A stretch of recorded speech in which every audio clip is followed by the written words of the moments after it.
All right. Hello, everyone, and welcome to my Let's Look of Agon.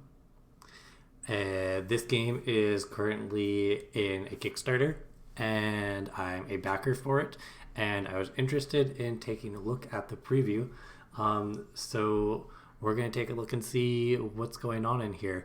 I've seen this game played a little bit before on some of the streams that they've had from the authors. I believe Sean Nittner was originally a part of it. And we're going to do this similar to how we've done some of the other streams. But basically, we're going to go through the preview that they've got. We're going to see what's available in here, see what kind of things they have. We're going to comment a little bit on the game design and just sort of get a glimpse at what is all available. Before we get totally started, I'm just going to do something really quick here. Meant to do this before. I did not look up the proper pronunciation, and now I just want to double check. Okay.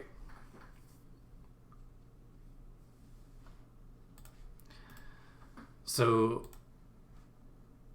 all I know about this game so far is that it is a sort of epic, mythic, I think pretty high action.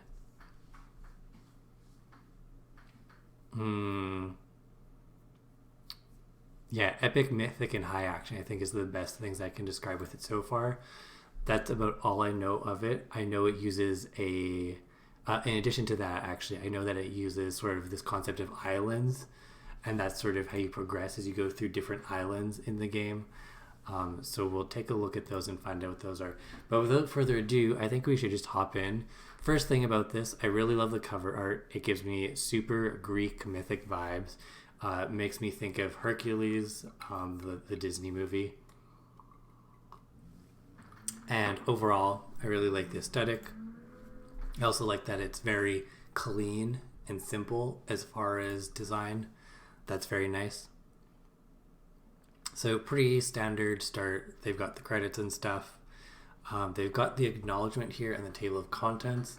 So I like what they've got here in the acknowledgement. So let's just take a quick look at this. Agon was first inspired by Jonathan Moulton's game concept Argonaut. Specifically, the fate track that measures the lifetime of a hero was a core idea that sparked the original Agon design. The original playtesters for the first edition also contributed ideas and support that helped the game get off the ground. So just a few nice things in here. It looks like they mentioned Apocalypse World, Troll Babe, Savage Worlds is in here. So that's pretty cool. That's a game I'm familiar with and recently played.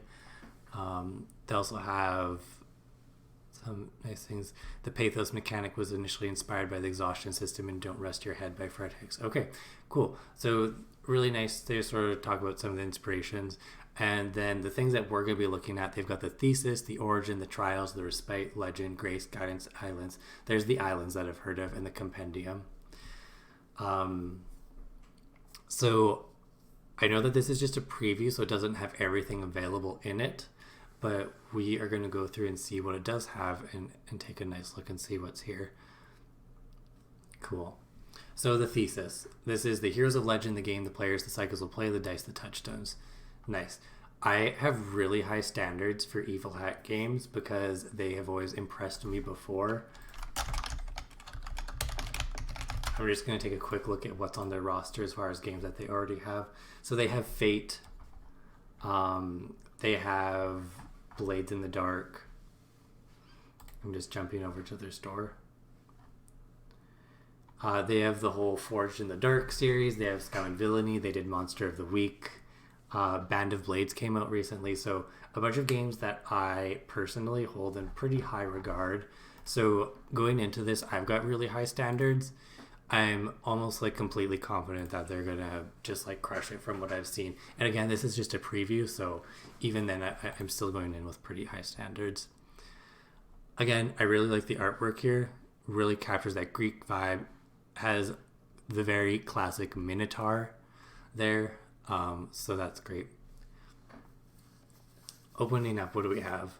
In the midst of ancient time, a poet sings of great deeds wrought by mighty heroes, of monsters slain and justice restored, of wise counsel and devious strategies, of courage, valor, and daring, defiant of the gods themselves. In Agon, you create these heroes, crafting their epic tale into an immortal legend. On their way back home, a band of Greek heroes had become lost among strange islands populated by mythical creatures. I like that already. Dangerous villains, legendary kingdoms, and desperate people, all entangled in strife at the mercy of the capricious gods. It falls to you as the epic heroes of your age to seize this opportunity for greatness, to set things right in these lost lands, overcome the trial of gods, monsters, and mortals, prove the glory of your name, and win your way back home. Cool. This is nice. This is a really good elevator pitch, I find. Going into it, I feel like we're all on the same page now for what we're going to be looking at and what we expect. And going forward, I feel like it's just going to be learning about all the different ways that they do that. Passion and prowess. So here they talk about heroes are defined by their essential duality, the human and the transcendent. I like that. They're powerful figures capable of epic feats, but they're also people. They can be hurt, exhausted, and heartbroken. I like that last one. Adds a nice flavor to it. To reflect this, the heroes have two key resources at their disposal. Okay, nice. They're jumping straight in to some resources and mechanics. I like that. And what I really like about this is that these mechanics look like they are nicely synced to the flavor of the game. So you have your divine favor and your pathos. Divine favor represents the capacity for superhuman achievement by calling upon the precision of Artemis, the insight of Hecate, the cunning of Hera. Nice. Divine favor is powerful but unreliable. Cool. I like that. Pathos I'm curious about. Is this like the more human parts of them? Pathos represents the inner fire of perseverance that a hero draws upon to endure hardships. Where a lesser person would fall, a hero stands strong, driven by their passion. Pathos is not infinite, however. When it burns out, the hero earns agony and slips closer to their fate. So many good words that tie into the flavor and sort of aesthetic that they're going for, which I really enjoy. I think they do a lot of great work with that. Cool. The first thought of pathos is, I remember from my communications class, there's three qualities for persuasion. There's logos, ethos, and pathos. And pathos, if I remember correctly, was sort of the appeal that you have. So that's interesting if that is what they're going for here, or if it's a different meaning of the word that I'm not familiar with, but I think it's similar. Your mythic world. Though Agon is inspired by ancient Greek myth and legends, the action of the game takes place within a strange, mist-shrouded sea, hiding uncharted islands not found in the Mediterranean. This is a fantasy world for you to explore, not a historical one, building on ancient Greek myths to forge your own legends. Think of your favorite swords and sandals media: Xena, Warrior Princess, Clash of the Titans, or the scenes of Themyscira in Wonderland. I like that. One thing that I think goes into good game design is including touchstones like this. They're giving a really nice high level of all the different parts. They've touched on the aesthetic, they've touched on mechanics, and now they're going into some touchstones and a bit more aesthetic to describe the setting.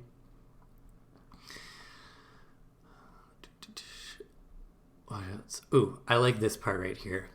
The racism, sexism, ableism, and other bigotries of the past can be confronted head-on or set aside as you see fit. That last part is really important because I think it is great when a game is going to specifically call that out. I'm a little bit curious if they include safety tools in here, or at least give a head nod or suggestion towards them, but we'll see where that goes. A game of Agon is an opportunity for you and your friends to hang out and have fun telling a rousing story. Be mindful Be mindful and include the elements that everyone wants to explore, discard the rest. Okay, I like that. On that note, this game doesn't demand traditional gender roles and identities for the character. Every type of person can be a hero. This goes for characters with disabilities. All heroes are welcome on this epic journey where the splendor of their deeds will write their names in legends. I like that. It's just a nice way to set a very, I think, inclusive tone. If other people feel differently, though, I'd love to hear that and hear what other people's thoughts are. But I think that's cool, especially that they're sort of breaking apart gender norms and not conforming to that. That's good. Okay, so it looks like we've got some more details here. Agon is a fast-paced tabletop game. I like that. I generally have a lot of fun when I play fast-paced games, just because they're very crazy and hectic, and I like the action of that.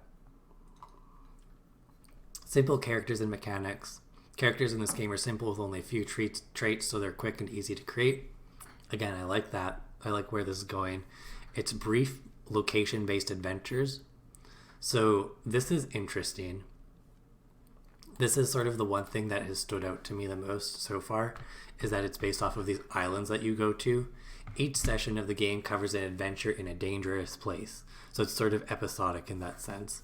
Namely, a lost island suffering from strife. A collection of islands is provided in this book, so very little preparation is required to play. Just choose an island and you're off and running. So that sort of speaks very much to my interest in not having to do a lot of work.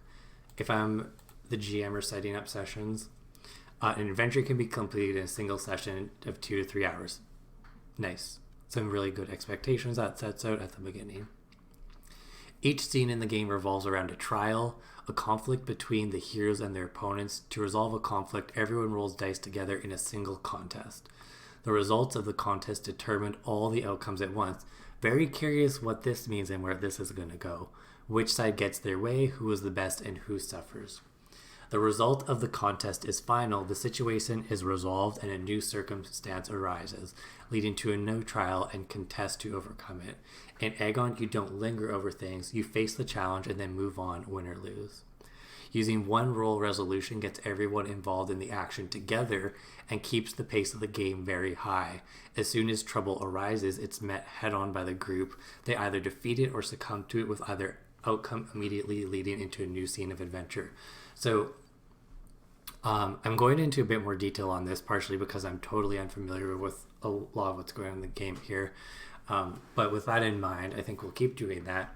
This is interesting. This sounds like you get to a situation and rather have a series of checks. You build up to it and you contribute as a group. So rather than the characters making a roll, the group as a whole is doing one roll and it resolves it. So that's interesting. Agon is a game for 3 to 6 players. 4 is ideal. One of you takes on the role of the strife player. You present the islands and trials to the heroes. The rest of you are hero players. You each portray a hero who faces the challenges of the islands to earn glory, appease the gods, and make progress towards home. This also gives me a really strong Assassin's Creed Odyssey vibe. When you're the hero player, blah, blah, blah, blah, blah. Hero players are kind of like members of a sports team. I like all this. This idea that it's about a group is interesting. Very curious to see how that plays out. My initial thought is that it makes it very good for the kind of game where people can hop in and out through different sessions. So that's interesting. I like the sound of that. Let's talk about a little bit how it guides you or describes the strife player. So when you're the strife player, you don't play a hero. You portray. Okay, so it just mentions that you're playing everyone else. Player is like a god or a guide or a referee, not a god. You might be the strife player. Ooh, this is interesting. This is very interesting. You might be the strife player for one island and then a hero player for the next. Or you might decide to be the strife player for several islands in a row. It's up to you and the other players. So it seems like this includes guidance on how to shift roles because it sounds like they want to mix that up. For more about being the Strife player, see page 64. So we'll definitely get there. Oh, nice. The touchstones are here. Oh, touchstones, Assassin's Creed Odyssey. There it is. We called it, folks. Yeah, rotating jams sounds fun. I've never actually done that. But my big question for rotating GMs is, how does the game support it? Like, what does it do to make that a thing? But we'll check that out. So let's take a brief look at these. Agon is played in a number of phases, starting with the origin of the heroes. Then each game session includes the trials of an island and a period of respite. So it looks like it's talking about the different way that the game flows. After a number of islands have been visited, heroes end their tales and forge their legends. Curious to see what that means. It almost implies that there's an even more rotating cast as your characters end. Players create their heroes, give them epithets, names, and other advantageous traits. They establish bonds with one another, and the first leader of the companions is chosen. I like this. Everything so far still seems like I'm enjoying what they're talking about. Talks a little bit about the trials here. Each island provides an immediate contest upon arrival, which establishes the situation and demands heroic action, like the opening teaser for a thrilling TV show. There's the initial conflict. You explore the island, befriend, confront. Seems like this is very episodic, which might not be for everyone, but I'm definitely interested in trying it out. One thing that I like about episodic is you can play this in a few sessions and get an idea if you like it or not. Finally, the heroes face battles to determine the ultimate destiny of the island, whether it is pulled out of despair or slips further into misery. I'm curious to see what is the long-term effect of this, if anything, because they talked a little bit before about how once you've done it, you move on to the next thing, as is the way of a hero. So, interesting. Curious to see how that plays out. You have Respite, where your great deeds and legendary virtues are recorded. Once you depart, there's no going back. Okay, so it seems like once you leave an island, that's that. Which, thinking about it, I think that would actually make for a really interesting streamed game, because viewers could jump in literally any episode and it would just be new and exciting in theory, and you'd be able to hop on. When a hero's tale comes to an end, whether by a glorious homecoming or meeting their fate, they take the measure of their name and forge their legend. Okay, so let's learn more about the mechanics. Talking about the dice here. There's 5 kinds of dice, D4s through D12s. It's best if you have 1d4, 3d6, 3d8, 2d10, and 1d12. 12. The key traits of the hero and their opponents are rated by dice. Okay, so let's talk a bit more about that. Your hero might have a name of d6 and blood and valor of d8.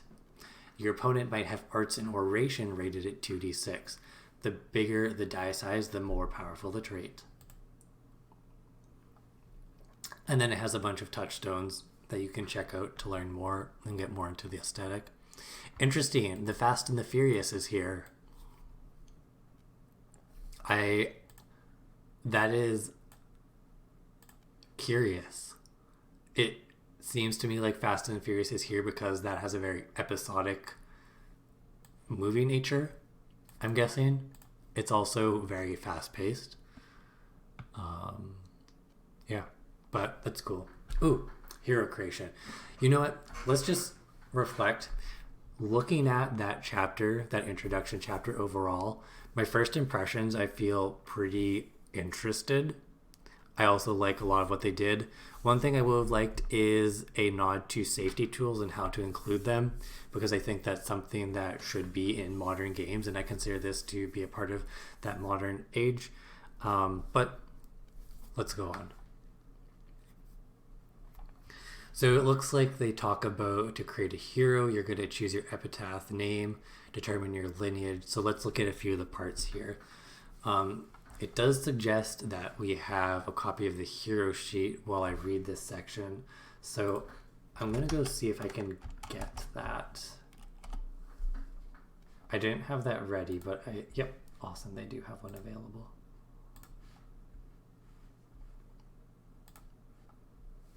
Cool. How does this look on stream?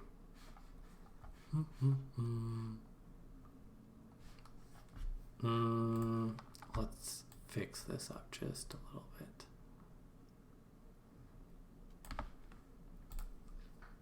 Okay, I'm just going to pop the character sheet up on the screen.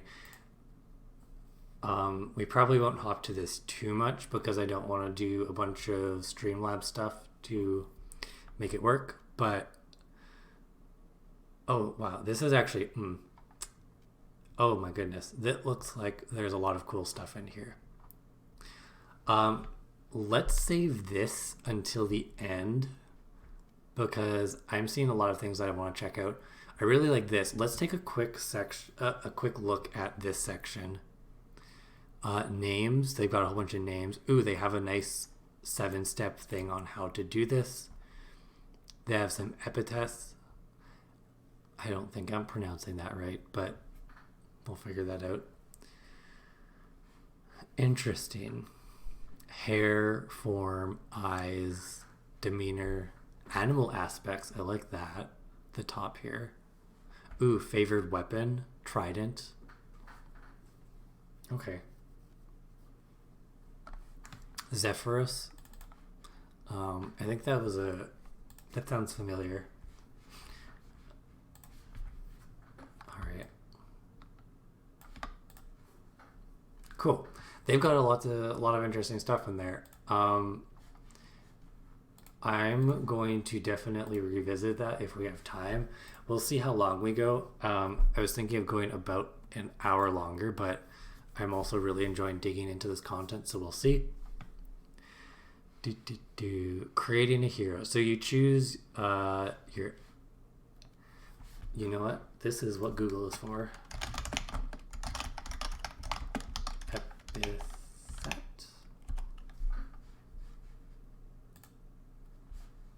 Okay, Google says epithet. And I was definitely saying epitaph before, so that's wrong. Perhaps your hero is silver-tongued, pure-hearted, or strong-limbed. Each hero has a unique epithet all to their own. Each hero's epithet die begins at D6. So this seems to be like this is the core of who your character is. This feels familiar to the Fortes in Invisible Sun. Or similar to Cipher System. It'd be kind of metal to make your character based off an epitaph. Yep.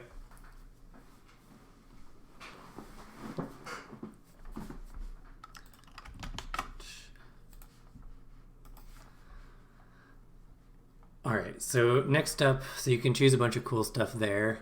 I don't quite know what this does yet, but we're going to find out. You choose a name. Ooh, your name is a stat. Your hero's name is a crucial part of who they are. It will live far beyond their mortal life, ringing out in legend down through the ages. Every contest roll in the game involves your hero's name die. Interesting. I like that they are making your name a stat. That's not something I've seen before. I think that's pretty cool. And then it gives an example here. Naja creates her hero starting with an... Oh. Google, come back. Epithet. An epithet. Cool. Naja creates her hero starting with an epithet and name Clever-Eyed Hagne. Your lineage is the name of your significant parent, ancestor, or people. You are their scion. You may choose to have a god as an ancestor, making you a demigod. Interesting. I like that. Your lineage follows after your hero's name. Next to your lineage, record the pronouns. Ugh. Yes. Thank you to all game designers who include pronouns in their character sheets.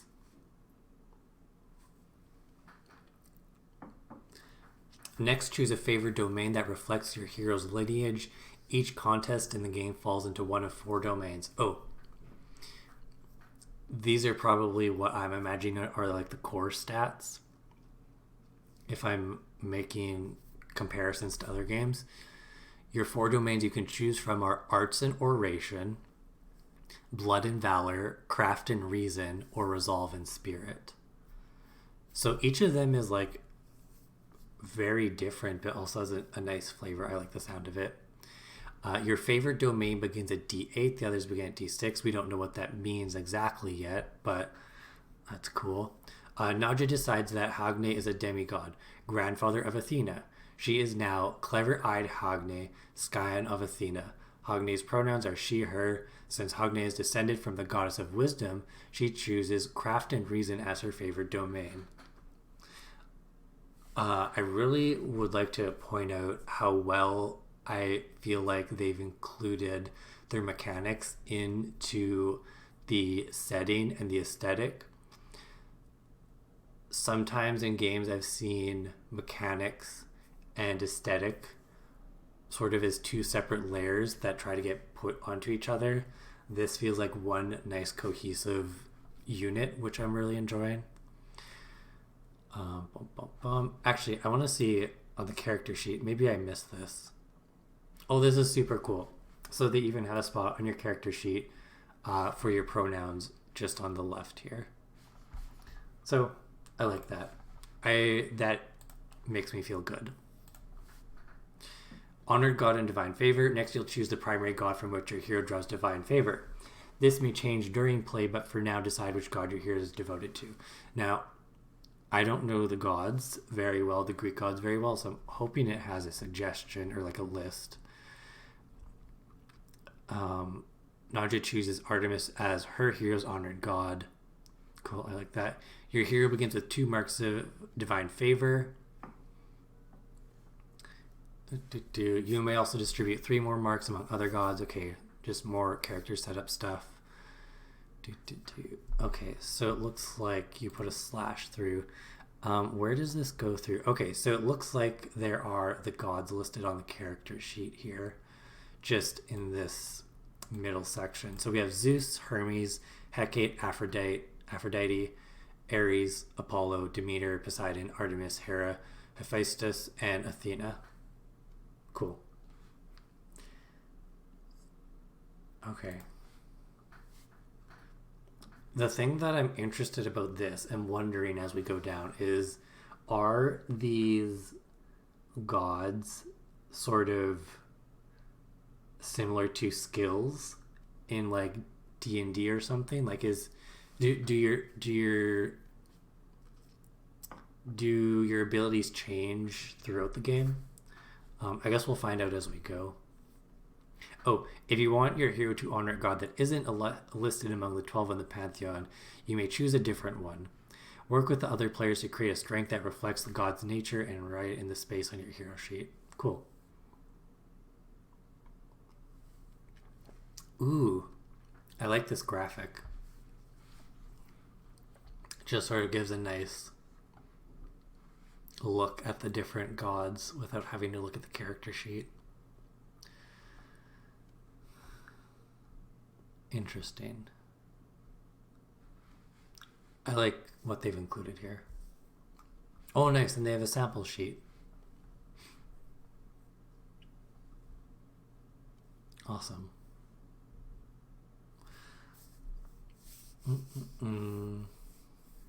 Style. Develop an image of your hero. Okay, so that's probably the list of things that it suggested. Bonds. Okay, bonds I'm curious about. I've seen a few games do bonds and sort of player-to-player interactions well. Let's see how this one plays out. Once everyone is finished, introduce your hero to the other players. Tell them your epithet, name, lineage, and pronouns, the deity you favor, and the features by which they know you. Write the hero's name in the bond section of your hero sheet. So where is that? bond. So just in this middle here, like the look of that. Demigod heroes record one bond with each other hero and one bond with their divine ancestor. Mortal heroes record 2 bonds with each other hero. So what does it mean by number? Okay. I'll have to figure out what that means exactly. For details about the use of bonds, see page 54. Okay, we'll get there. Leadership. Curious to see what this is.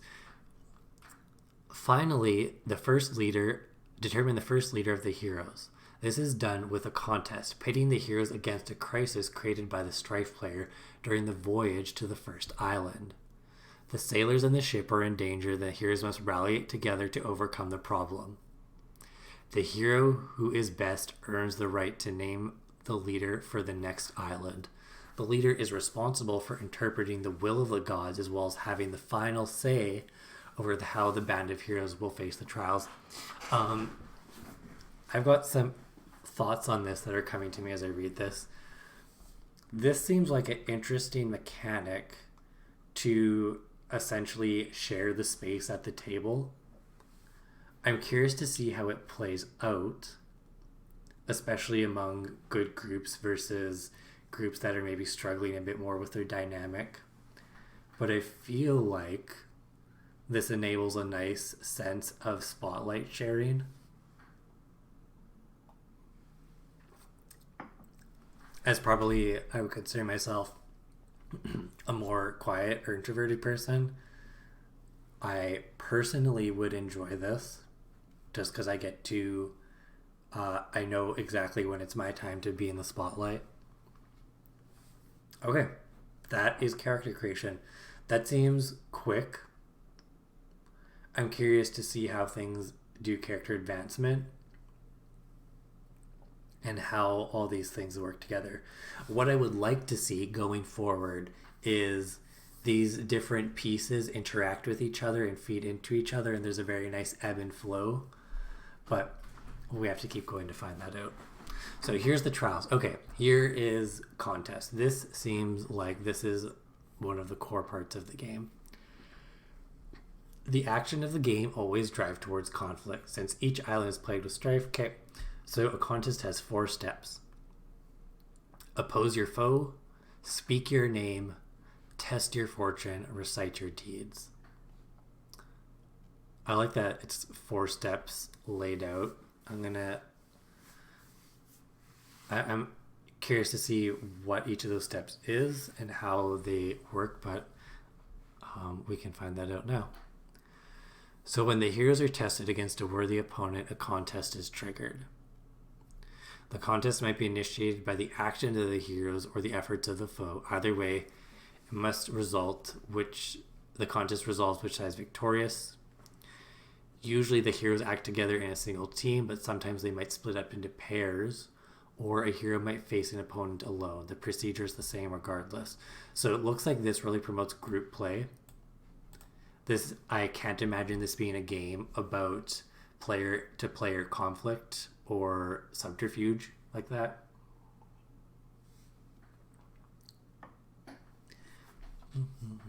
Okay, where's the meaty part of this? Anyone can call for a contest, but the Strife player has the responsibility to be vigilant and identify when the heroes come into conflict against a foe. Cool. Oh, we've got some keywords here. When the contest is called, the hero player may confer with each other. Then they declare their opposition to the foe by stating their approach and goal. Their approach describes the overall method by which they're contending against the foe, by winning them over with songs and drink, assaulting them with weapons, sneaking quietly past. Their goal is what they hope to achieve if they win. So it looks like this is intent and action. If I'm drawing from Burning Wheel, for example.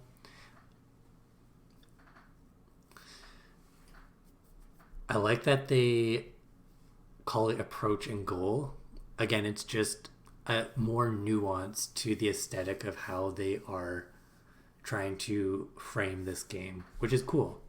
Having and putting deliberate thought into that, I think, comes up with some really good design in the end. Okay. So it sounds like that's just setting the stage. You choose your domain. The strife player determines which of the 4 domains. Okay, so this is sort of the core pieces. I don't want to dive too much into those. The choice of the domain depends on the details of the situation, the actions of the characters involved. Okay, so you just sort of choose what's appropriate. The strife player rolls for the opponent. Okay, so now we're getting into some more crunchy mechanics.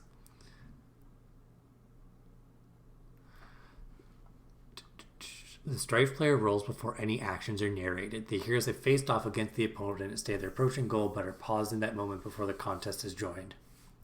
The strife player's role establishes the target number for the hero players as well as the amount of glory the contest is worth. Roll the name and domain dice for the opponent as well as any bonus dice.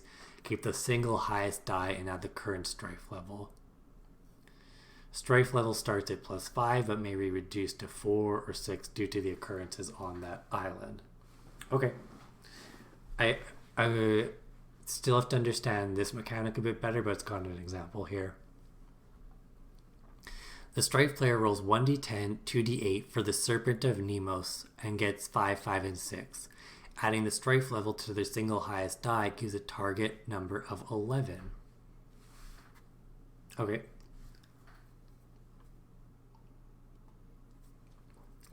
I like the sound of this next part. Speak your name. After the strife player rolls and announces the target number, they ask, "Who among you will face this contest?" I enjoy the sort of epicness that this imposes. Each hero player indicates their participation in the contest by speaking their name. Start with the leader and go around on the table. On your turn, recite your hero's identity and grab the dice as you go. If your epithet applies to the contest, grab that die.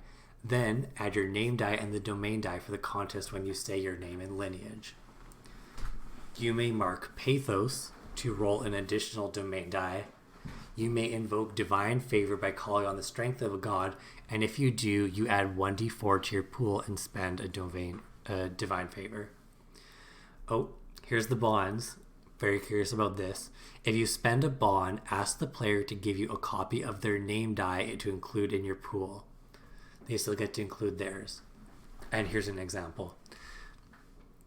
I'm going to try and speak this up a little bit because I find how much oomph they're putting into this I'm quite enjoying. I will face this contest. I am Shadow-wise Zentropa, Scion of Cirta. I call on the insight of Hecate to aid me in this trial against the foul Serpent of Nemos. Allison grabs 1d6 for Zentropa's epithet. She knows arcane lore about the ancient serpent. 1d6 for her name, 1d8 for her blood and valor domain die, and a 1d4 for the insight of Hecate, spending a mark of divine favor. This is a very neat mechanic. I don't think I've ever seen picking up your dice be such a narrative thing, like so tightly coupled to it. I'm a bit curious how this looks over a long period of time. Like, you do this every single roll. What does that look like after you've played so many sessions? But at the same time, I think if you're doing a good aesthetic, I think I would maybe enjoy that. I'd have to see, though. I'd have to actually play it to find out. Test your fortune. As a hero player, roll your dice and sum the 2 highest, not counting d4s. Then add the number on the d4. Okay, so Allison rolls 1d8, 2d6 for Zentropa and gets 3, 4, and 6. The 2 highest dice sum to 10. Her 1d4 from Divine Favor rolls a 3, which is added to the total for a final result of 13. That is a very different mechanic than I've ever seen before, as far as I can tell. The math on this would be uncomfortable to figure out for me personally. It seems like there's a lot going on. But I do like, it's essentially advantage limited by dice, and you're rolling different dice together. And then you have this D4, which is sort of like a hard way to boost yourself. Very similar to Bless in D&D. There are two types of bonus dice in play. Advantage. Advantage dice are always for fictional details. It depends on how well they can be, from a D6 up to a D10. Or there can be Wrath. Vengeful gods may interfere in a contest, adding a bonus die to the opponent's pool. Okay, so this is your advantage and disadvantage, but it looks like they have Wrath, which is sort of flavored in the form of vengeful gods. Interesting. Wrath is tracked by the Strife player and changes based on the actions of the heroes on an island. So I guess if you do something that opposes a god, they will interfere and be upset with you. So if you get equal to or greater to, you succeed. Otherwise, you don't. Cool. And then there's this recite your deeds. I'm interested to see what this is. After the rules, the players take turns narrating their heroes' actions and effects on the contest, starting with the heroes who suffer, then the heroes who prevail, then the hero who is best. Use your outcome to guide your narration, including your epithet, pathos, or divine favor. So this seems like it's very narrative. I like the sound of that so far. This is probably how you keep it going with very high action and very quick pace, so that's cool. Interesting. Okay, let's keep going.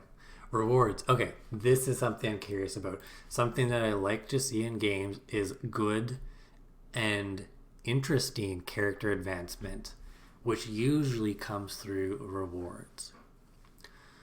Also, this art here is fantastic. I don't know who the artist is, but I'm going to take a quick peek. So I'm on page 15. Let's see if we can find an artist on here.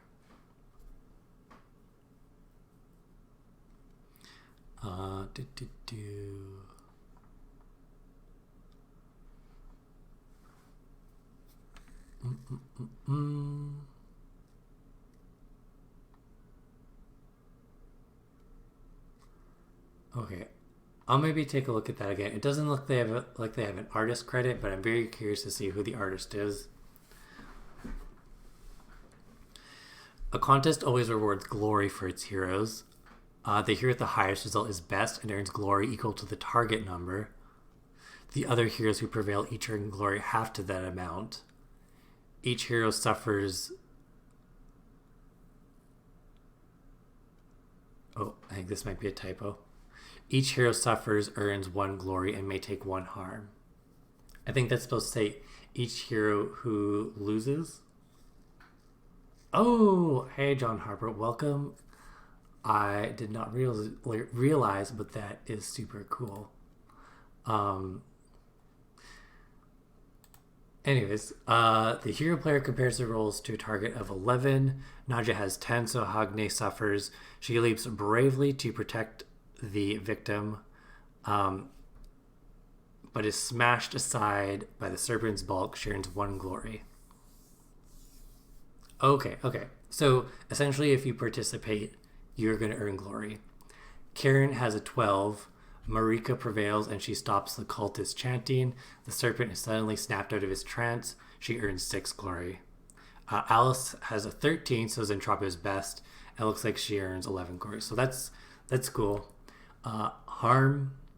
The Strife player may inflict harm on the heroes as a result of an opponent's traits or the nature of the situation. So it looks like we've got 4 different options here, which is pretty neat. Perilous. Mark pathos if you suffer against a perilous foe. Epic. Mark pathos to enter a contest against an epic foe. Interesting. You may spend a bond to ask the character to block harm for you. They say how they defend you and neither of you suffer harm. I like this. This is neat. My first thought when I'm thinking about harm is thinking about Blades in the Dark, because that's sort of the standard that I'm comparing it against. I'm just going to hop over to the character sheet again for a second and see where If there's... Interesting. So it has the thing here, when you use a bond, ask them to block harm. Okay, so I think I need to figure that out a little bit more. But it looks like you can suffer harm, and then depending on the scale of the foe. Interesting. Okay. Oh, this is a big one. A hero may choose to die or otherwise leave play in order to prevail in a contest, regardless of their role. That is interesting. So it's sort of like your heroic last ditch thing. Specifically, I'm thinking back to the touchstones, and spoiler alerts for Wonder Woman.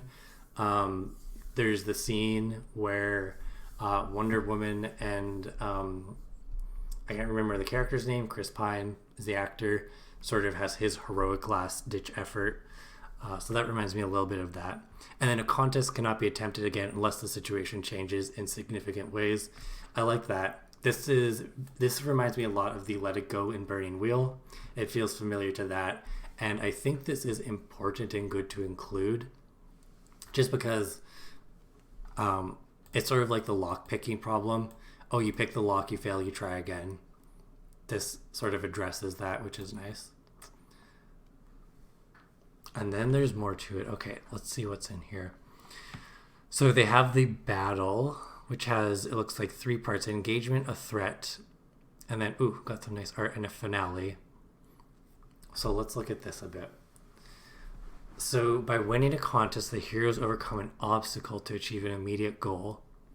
So it looks like the engagement is the first part, and a battle is a series of linked contests. Oh, okay, so this is how you make sort of a bigger piece. The heroes and their opponent make their opening moves. The winner earns a 1d10 advantage die. Okay, so it looks like this is your setup. Then you have the threat. The opponent lashes out, causing terrible harm to the heroes, the citizens, the island, or the wider world.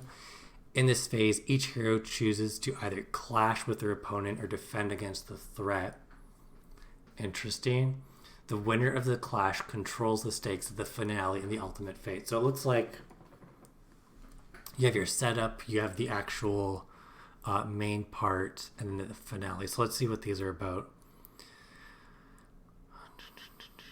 So for the engagement, it looks like you have an engagement contest, and each hero player chooses the domain that they want to roll based off of what you're doing. And then the winner gets an advantage die, which can be used for any role in the battle or given to another hero player in exchange for a bond. Okay. So then we have the threat. During the threat phase, the heroes and opponent collide. The opponent lashes out menacing. Okay. So the strife player is going to announce the disasters that will happen unless a hero thwarts them. This is cool. I enjoy games that say, hey, say what the failure case is beforehand, because I find it adds a nice...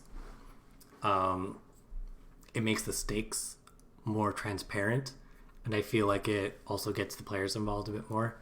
An opponent will usually make 2 or 3 disastrous moves, often one against the unnamed citizens of the island, one against a named character, and sometimes one against the heroes of the island itself. So some nice direction on what to do there. Each hero player chooses whether they will participate in the contest to defend or to clash. Interesting. And they're going to start with defending. So each hero who prevails from that can stop 1 disaster. Again, interesting how this is sort of like a bigger narrative piece. Any remaining disasters come to pass, so you kind of have to pick and choose that. Then resolve the contest to clash. Follow the normal contest procedure. If the heroes win, they decide what's at stake for the opponent in the finale.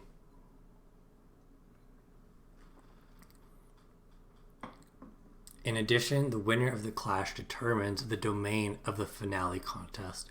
Okay, so it looks like this builds up to a big contest at the end. And if the opponent wins the clash, they're going to get to determine their own fate in the finale. They may avoid the full consequences of the battle even if they lose. So that's interesting. I think this part I would need to play through a few times. I really like the different pieces here. It looks like this is trying to script this very big epic scene. This isn't something I'm familiar with, but I would really like to give it a shot. I'd probably be pretty rusty at it to start with, but I like how in 3 steps you sort of resolve this narrative battle and find out what's going on. Cool. And then some really awesome art. So I commented earlier that I was enjoying a lot of the aesthetic. It reminded me a lot of Disney's Hercules and a lot of the similar touchstones. Also a big fan of the Minotaur here. Okay, and then the finale. And it looks like we've got an interesting chart over here, which I'm curious to see. We'll take a look at that. So for the finale, this is your big last contest, it looks like. Okay, here's the results. If the heroes lose the finale, the opponent is the victor and they avoid punishment or trouble from the battle. Strife is ascendant and the island slips into misery and woe. The heroes have fallen short. The heroes win the finale but lost the clash. Next. The strife is beaten back and the island is set on a path towards recovery, but it will not be easy. The heroes are victorious, but their enemy is not brought to account as they wished. Okay. And then last but not least, the heroes win the finale and won the clash. So it looks like it's sort of a 2-parter based off of how well you do. Strife is overcome and the island's destiny is bright. The heroes win the day and their opponent suffers the fate the heroes choose.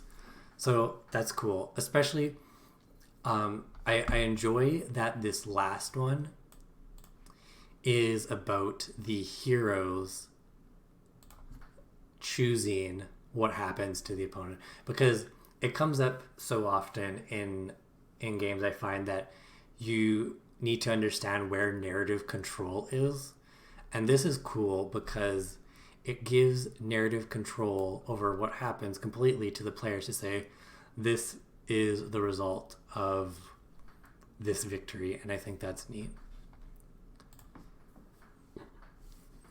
Cool. So it looks like they have a battle sheet here. This is what you can use to track your progress and indicate which threat contests each hero, or which threat contest each hero chooses. Okay, so you can use tokens to represent that. Okay, so this is neat. Whether you're in the engagement phase, whether you're clashing or defending, and then in the finale. So that's some cool stuff. They've got some nice examples here of what these different battles can be. I'm curious to see what they have for the less, like Blood and Valor, that one, it's easy for me to picture, but what do they have for Craft and Reason? Rebuilding a sacred site to appease an angry god, a naval engagement, a devious scheme to infiltrate an enemy stronghold and free their prisoners.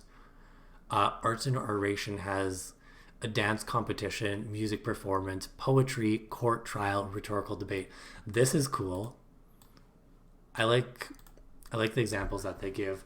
Or Resolve in Spirit, an arcane ritual to send spirits back to the underworld, a long-term test of endurance, restoring lost hope and overcoming grief and despair. So this is probably a bit more of the narratively, I guess, sort of emotional focused, which is neat. I think what I'm liking about these 4 things at a first glance at them is that they look like they provide some nice variety, as opposed to just hack and slash through everything, which would be Blood and Valor. Cool. And then we've got the Respite. How are we doing for time? So I was thinking about going for about half an hour more, which is probably not quite enough time to get through everything.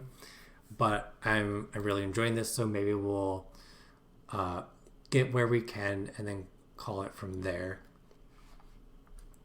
So this is the part that I was curious about before. What happens when you move on, and like what advancement do you get? How you get to your legendary status? When the heroes leave an island, resolve the 4 phases of the Exodus. Destiny of the island, legendary virtues, great deeds, change your epithet. Cool. So Destiny of the island, I think we understand that one pretty good. You choose what happens based off of the battle that was before. Great deeds, each hero records a great deed that they'll be remembered or trophy that they seized on that adventure. That's cool. I think this is probably the end of session stuff by the sounds of it.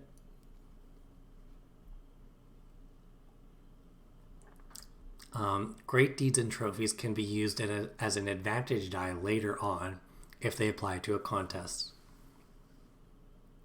Interesting. Cool. Legendary virtues. Each hero player records legendary virtues for their hero. Acumen, courage, grace, and passion. Okay, I think this is probably the part where I'm most interested in, like to see. It seems like this is a big part of what your advancement's going to be. But let's find out. On your turn, ask the other players which legendary virtue they thought your hero embodied during the session and why. Okay, each player gives you a mark in a virtue, so if there are 3 other players, you'll get 3 legendary virtue marks. You don't have to agree on a single virtue. They each have free choice based on how they saw your hero during the session. I like this because it goes back to sharing the spotlight, which I enjoy games that are cognizant and actively will include the things that make sense to have a healthy and safe gaming space. This feels like that's encouraging that, and I like that. If a player decides that their hero's epithet no longer applies, they may change it. Okay, so you can sort of move about there. And then you go on a voyage. Interesting. I need to figure out what these are used for. But so far I like this Exodus quite a bit and how it works. It also feels very structured, which I like. I would be really interested in trying a sort of a short campaign of a few episodes to see what this game is like. Voyage. Okay, so you have your fellowship.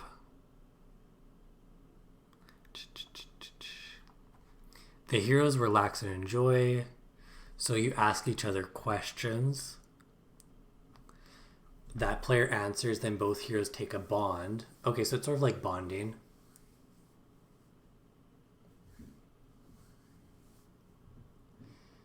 The next hero player takes their turn and asks a question of a player who's not yet been asked. Again, it does a really nice job of saying, hey, let's have a safe space where we share our spotlight and what's going on there, so that's cool. And that gives some nice examples. So it's a nice bit of character development. When the fellowship is completed, each hero removes all of their marks of pathos. Cool. The hero with the greatest current glory leads a sacrifice to the gods to seek guidance and favor in their next trials. Interesting. This seems cool to me because it gets back to the theme very strongly. A lot of this has been a part of the theme, but this is like, yep, right to the gods. Each god has their own preferred oblations, but in general, burning incense, leaving food such as fruit, olives, figs, dates, and spiced cakes are all common practices. Heroes may also perform for the gods or offer a trophy. Blood offerings exist to resolve the sacrifice. Each hero... Oh, wait. It's got a nice point here. Okay, I like this. It says, before introducing sacrifices of living creatures into your game, however, ask the players if they're all comfortable with it. This is nice. I don't think that is for everyone, so it's good that they're pointing it out. I think this is a good spot where safety tools would come in handy. To resolve the sacrifice, each hero rolls in a contest of resolve and spirit. The strife player rolls 2d6. Heroes earn glory as usual. The best hero also earns 1 bond with a deity. Win or lose, each hero marks 2 divine favor. Interesting. If all the heroes suffer, their sacrifice is not well received by the gods. Who can say what appeases their fickle appetites? The strife player marks wrath with the honored god of the hero who leads the sacrifice. So Marika leads a sacrifice in Hera's honor. She recounts the tale of rebuilding the temple on Kairos, and in doing so restoring the people's faith in Hera. The others join in, making sacrifices of their own. All of the heroes mark 2 divine favor with their honored gods. Hagne is best, and so she takes 1 bond with Artemis as well. That's neat. I like that. I do enjoy how the bonds are coming together.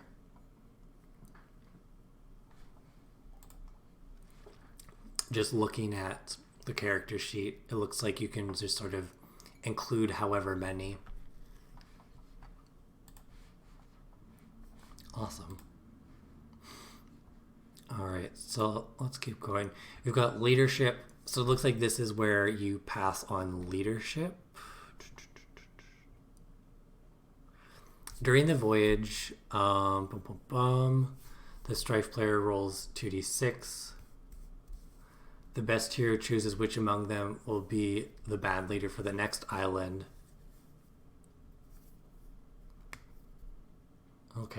Okay, so it's just a nice mechanic for figuring out who goes next. Interesting. The Vault of Heaven. Based on the actions of the heroes on the island, the strife player marks progress on the Vault of Heaven. Mark a star if the heroes honored or pleased that deity while on the island. Mark 2 stars if they were greatly pleased. So this is very interesting. I'm curious to see. This looks like some longer progression.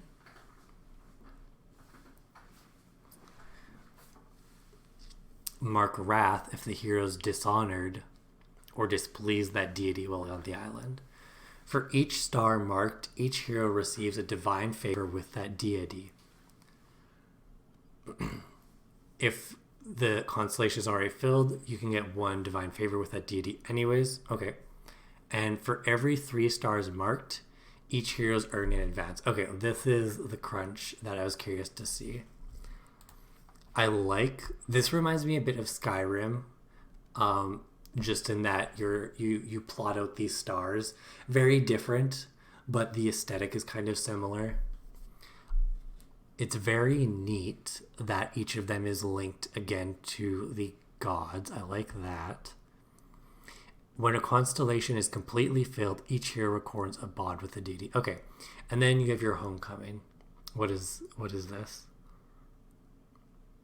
Okay, so this is how you make it home. Yeah, I feel like the aesthetic is really coming together quite nicely. It feels very natural, and I'm quite enjoying that. So it seems like this is how you retire characters, which is, I'm curious to see how this works. When enough constellations are completed in the Vault of Heaven, the heroes finally make it back to their hearth and home. The campaign ends, and the players earn the right to recount the legacy of their heroes. So for a shorter game, you do 3 constellations. For a longer game, do 5. So that's really interesting. Nice. So we're going to jump into the legend. I'm guessing this is going to be about, it looks like we've got advancement in here and how to end your hero's journey. I really like the constellation that we've got sort of moving in as a theme. Cool.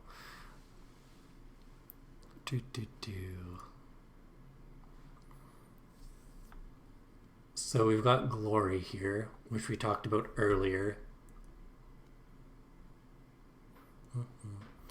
On the glory track on your hero sheet, there are special markers for certain glory amounts. So let's go take a look at this.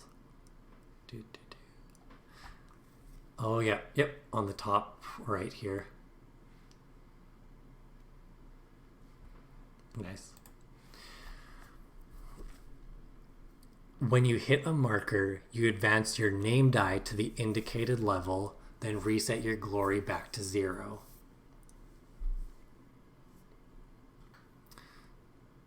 When your hero reaches the end of their tail, the size of their name die determines the strength of their legend.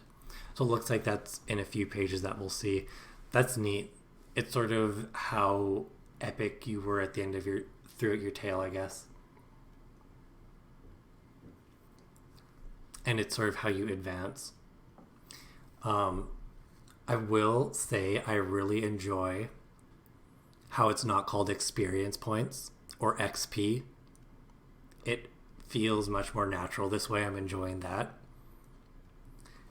Then we have agony.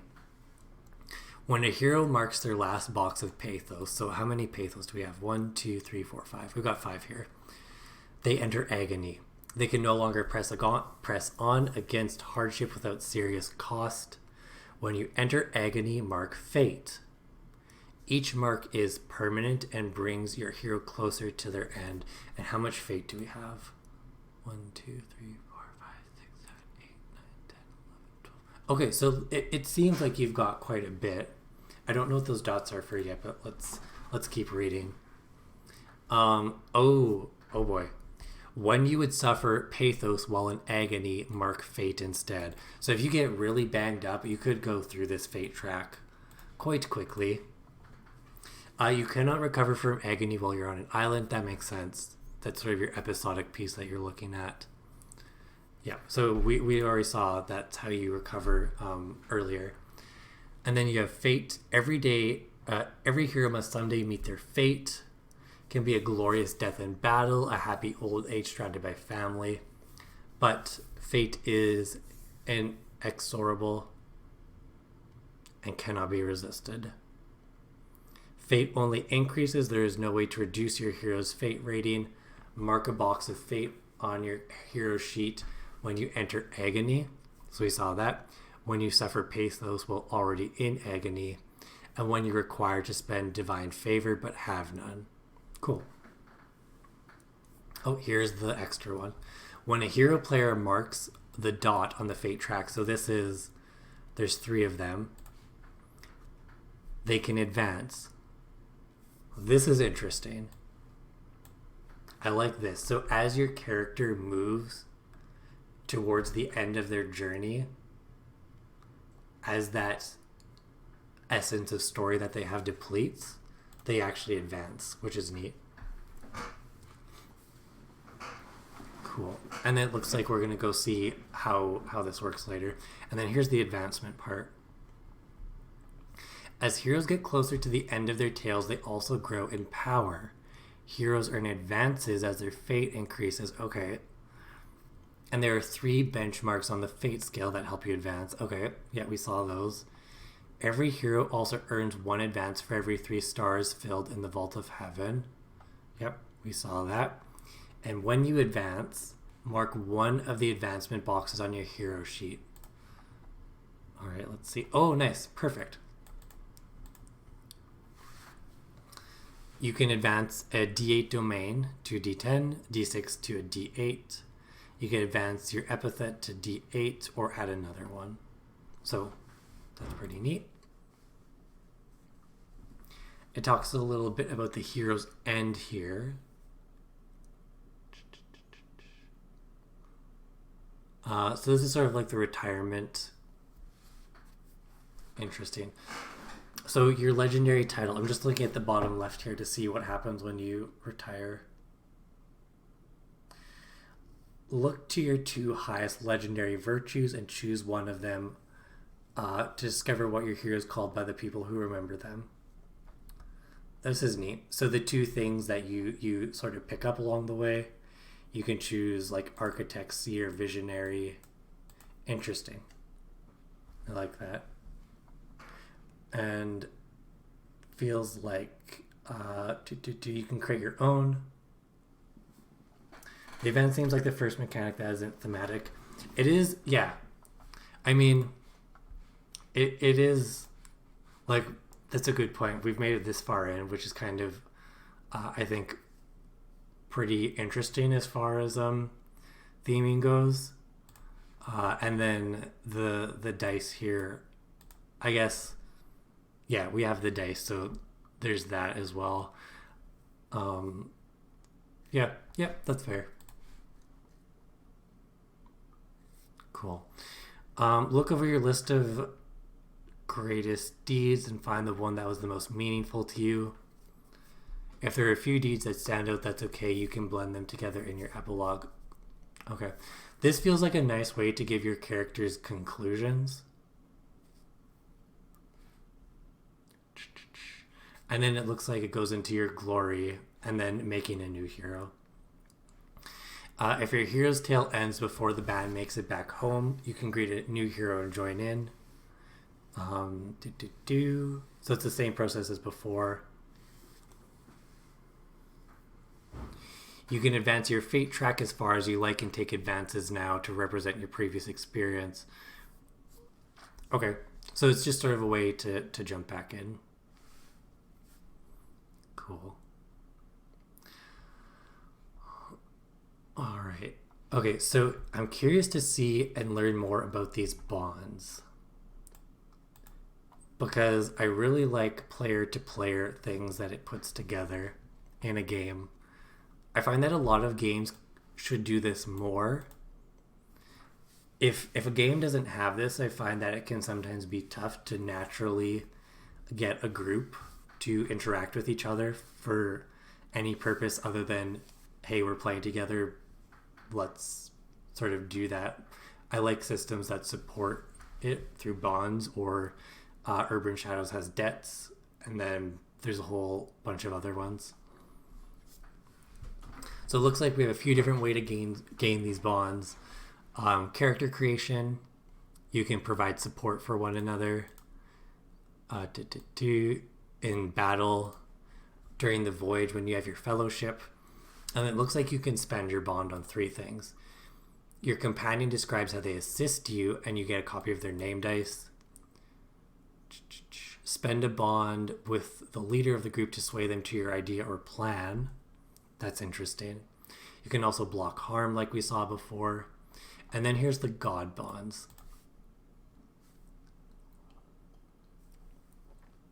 So we saw before, which was really interesting, how your bonds can connect you to different gods.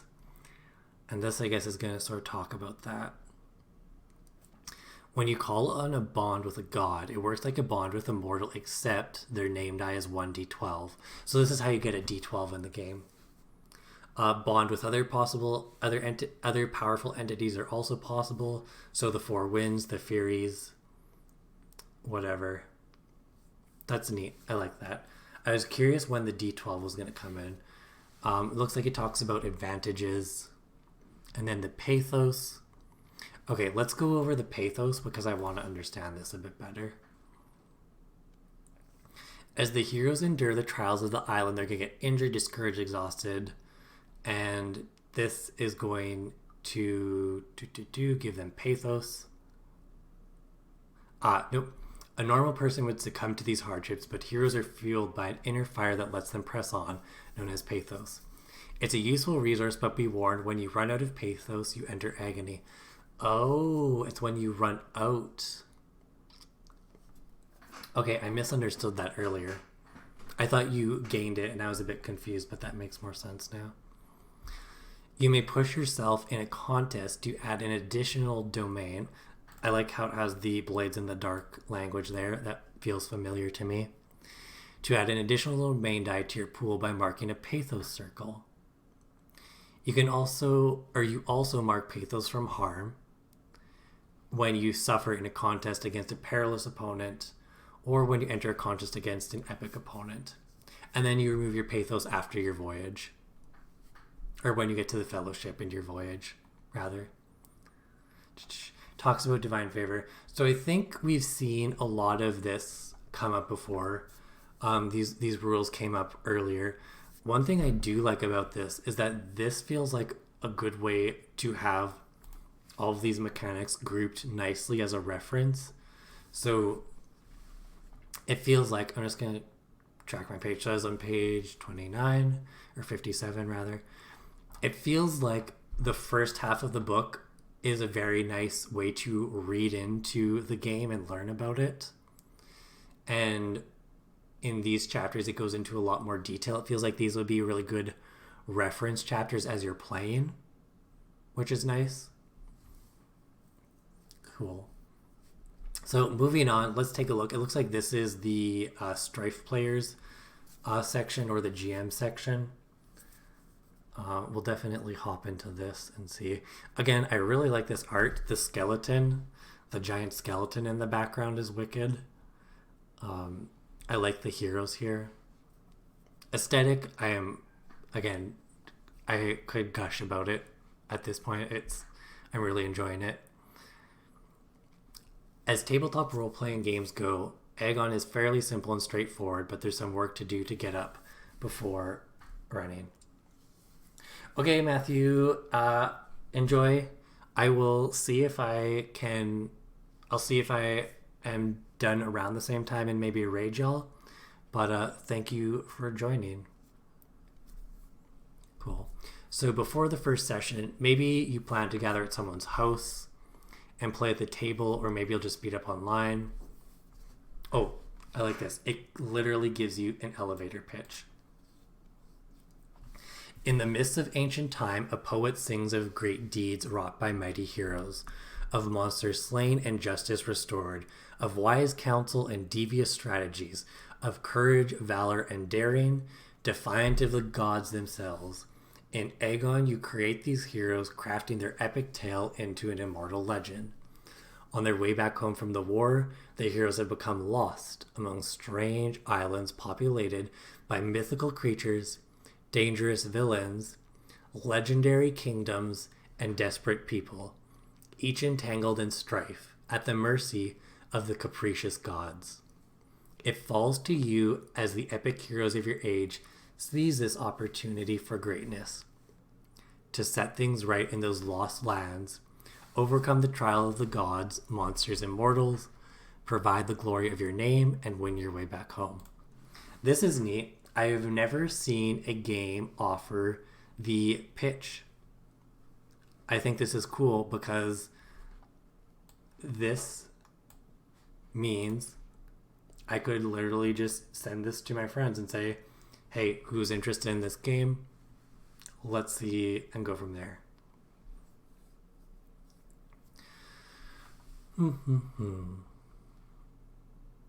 Oh yeah, it talks about that. Nice. You can send them the player kit. You can send them some of the touchstones. This is neat. I like a game that includes the descriptions and sort of ways on how you can get ready for a game.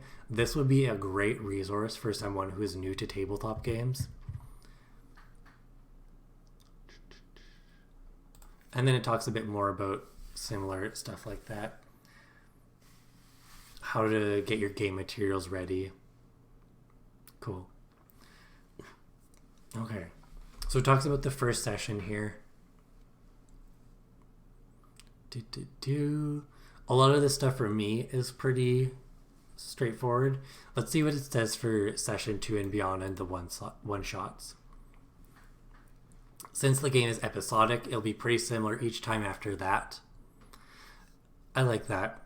It feels very nice that you can start and finish a session and you're going to have all the parts of a story as far as like introduction, rising action, climax, and then your conclusion.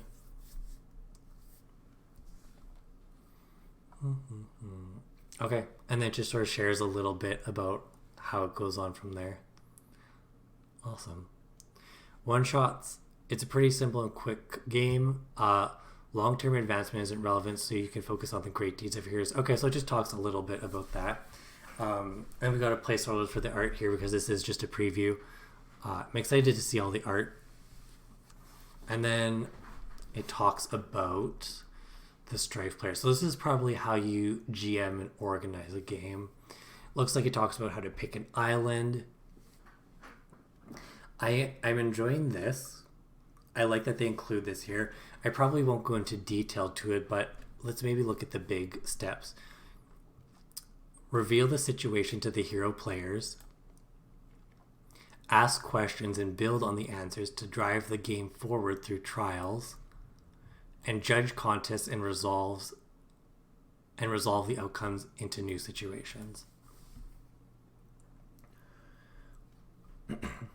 Cool. So some nice sort of like general steps on how to organize and run this game, which is cool. Oh wow, it goes into detail. This is nice. I like that it gives you questions to ask, and it looks like it talks about insights here. Okay. When a hero player asks a question about the situation, either reveal the answer if it's something they know or suspect. Yep. Or propose a contest. Okay. So basically, if a question is asked, you've got those two things. This is nice. This sort of goes back to some really good principles that I think just fit nicely into any game. I like that they include this here. I find that good core principles are a nice thing to always go back to when you're trying to look for guidance or trying to understand what you're embodying when you play a game. So that's neat. Oh, it's got some useful questions to ask here.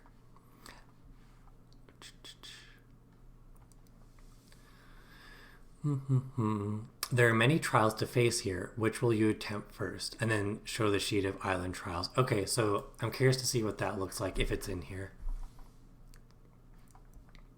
Okay, so it talks about asking questions.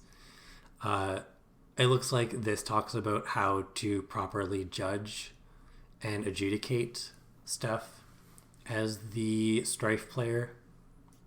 So that's neat. This is neat. Things to avoid. I enjoy when a game has an informed opinion on stuff to avoid. Don't try to tell the story to the other players. Let the story emerge naturally. That's a big one.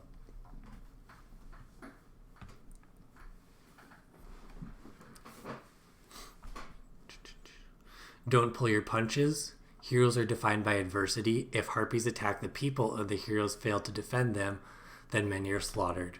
It's dark, but that's what was at stake. Follow through on the threats of the opponents. Yeah. I think something that's important for this, and maybe a nuance that could be mentioned here, is you always want to make sure that the punches that are being thrown are punches that the group is okay with. Like we talked about. The game mentions that a little bit. That being said, if the things that are in the context are things that everyone's okay with, I agree with this. Let bad things happen. It makes it interesting. If it does go overboard, you can always put things behind the line or use your X card or whatever. Yeah.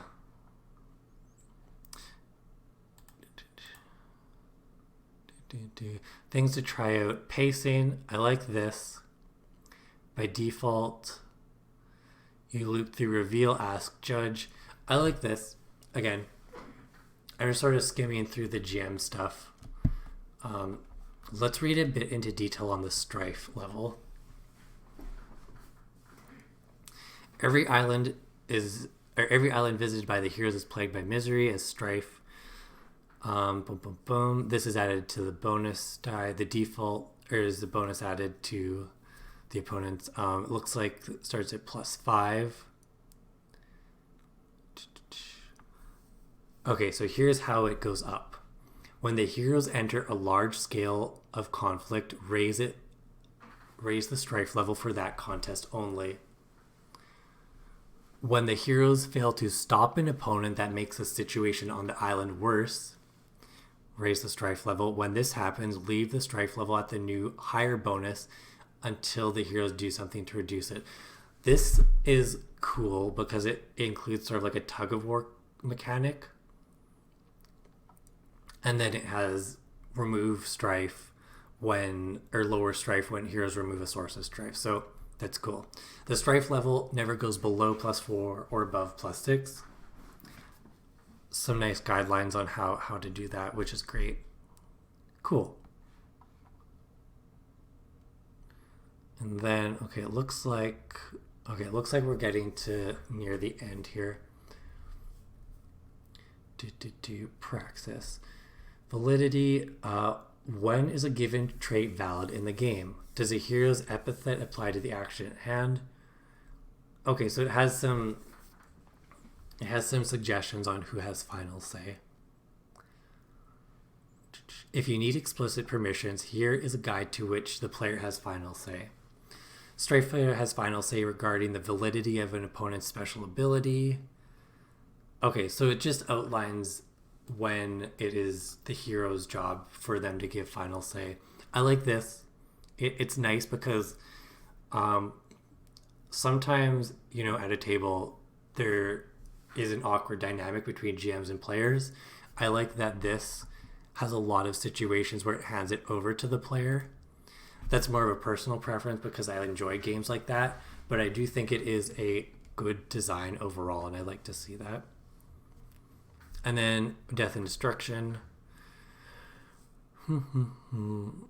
Okay, it just sort of goes in and suggests some of the general ideas about what to do if your hero dies. The hero is dead and gone. The other heroes mourn for them and memorialize them during their voyage. The hero player determines their legend and makes a new hero as normal. Cool. Okay, scale and scope. Yeah, I think... Oh, nice. We do have some... Okay, so since time-wise I want to wrap up here soon, I want to go take a peek at some of the islands.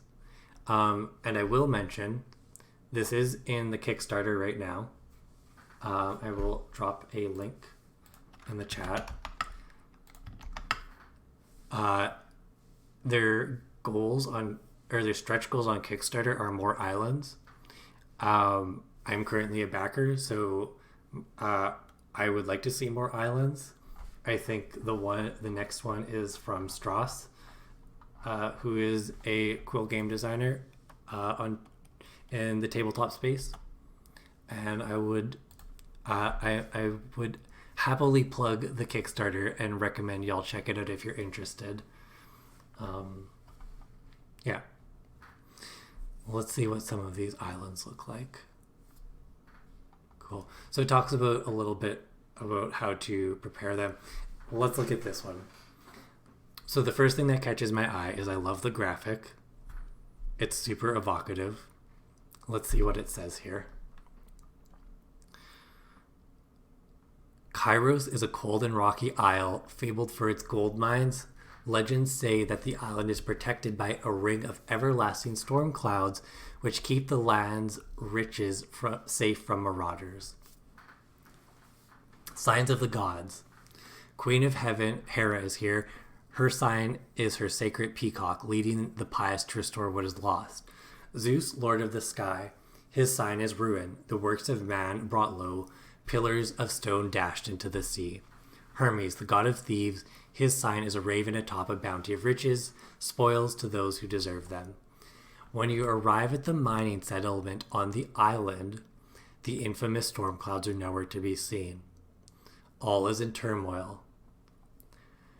People rush to and fro, wailing in panic. It's gone. They cry. The pirate queen has stolen the pillar of storms. We are defenseless. The harpies shall slay us.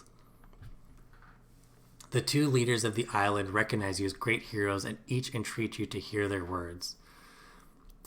Meletia, the mining chief, wants to be rid of magic and the whims of the gods. She says it's good the Pillar of Storms is gone. Now the people must learn to defend themselves. Ionistes, priest of Hera, knows that without the blessing of Hera, the island is doomed. The temple and its sacred pillar must be restored, even improved, to show the greatest piety. Yeah, I mentioned Commander Pulsar at the beginning. I sort of came into this with like really high standards just because of my experience with Blades in the Dark and Scum and Villainy. I feel like I'm really enjoying a lot of the consistency. So far, I would really enjoy getting to try this game. I think once the Kickstarter comes through, I'll probably get a group together and at least try it out for a bit.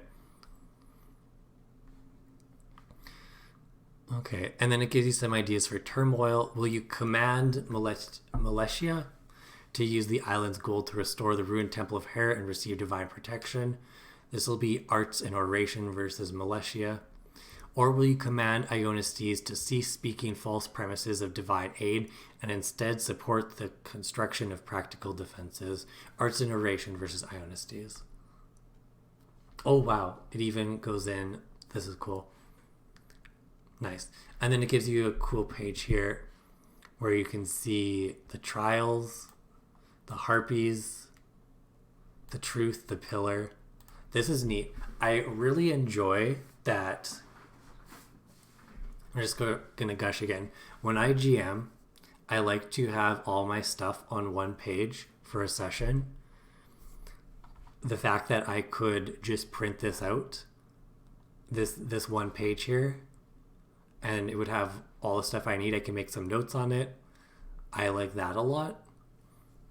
I like that these characters on the top right are very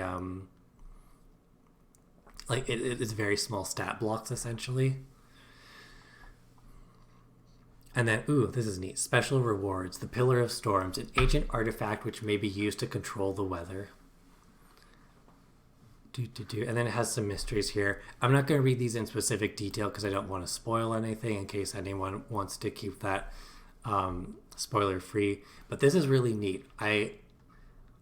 The most interesting thing to me when I heard about this game was I wanted to know more about the islands.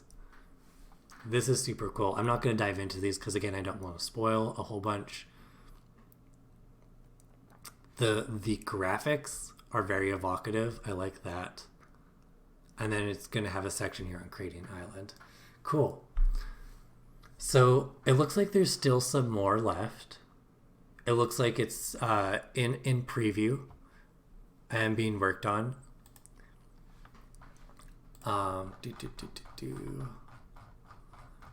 I think this is a good place to sort of wrap up.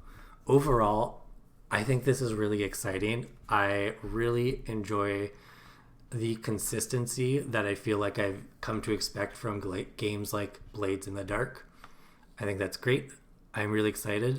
I think what we'll do is we will probably raid. Oh, the circle on the character sheet. Oh, interesting.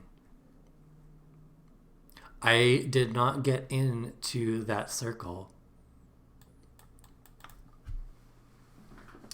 Yeah. Thank you, John Harper, so much for joining. I am kind of like, what's the word? Abashed? Oh, neat. You put your symbol there. Okay, cool. Yeah, I appreciate everyone who joined. I'm going to get a raid set up, but I'm excited for this game. The Kickstarter is going on right now. I think they're ending in, let's see, 64 hours to go. As stretch goals get unlocked, there'll be more islands, which is cool. I'm excited for that. And I think with that, we'll probably wrap up. And yeah, I'm just going to get the raid set up here. Actually, what I'll do is I will get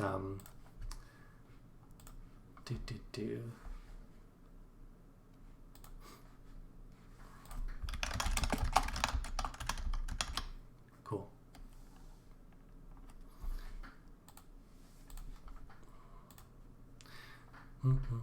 Setting a raid up live. Cool. Okay, looks like they're up. Yeah, we're gonna go raid Dice Priori. Thank you so much, everyone, for joining. Really glad that we got to do this. I'm gonna put this up on YouTube later, but otherwise, we are good to go. And yeah, thank you all so much for joining.